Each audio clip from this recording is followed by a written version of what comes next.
જો આ જીવન કદાચ મને સમર્પિત કરી દીધું, મારા નામે કરી દીધું, તો મને સમર્પિત કરેલી વસ્તુ સાચવવાની જવાબદારી મારી મેલડીની હોય છે.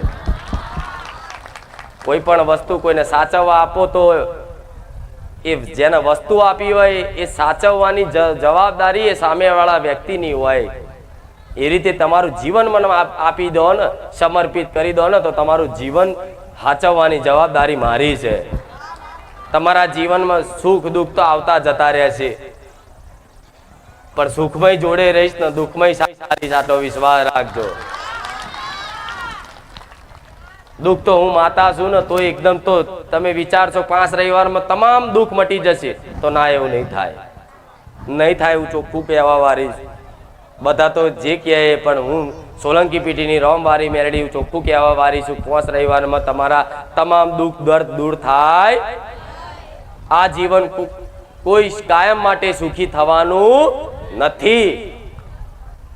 જાહેરમાં કહું છું, દુઃખ તો આવવાના જ, દુઃખ તો પડવાના જ, પણ એ દુઃખમય જો કદાચ મારા જેવી માતા પર વિશ્વાસ હોય ને અને મારા સહારે જીવન જીવતા હોય ને, તો દુઃખમય તે તમારો સાથ ના છોડું, દુઃખમય તમારી જોડે રહું. હું હે રોમવારી મેલડી, ખુખાર મેલડી છું.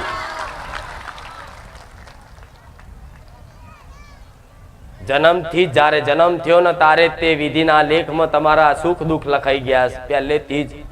જન્મો જન્મના સંચિત કર્મોમાં જે કર્મો કર્યા જન્મો જન્મ સુધી, તારે માણસનો જન્મ થાય તારે જ લખાઈ જાય કે આટલા વર્ષ એને સુખ ભોગવવાનું, દુઃખ ભોગવવાનું. એને શું કહેવાય? વિધિના લેખ કહેવાય.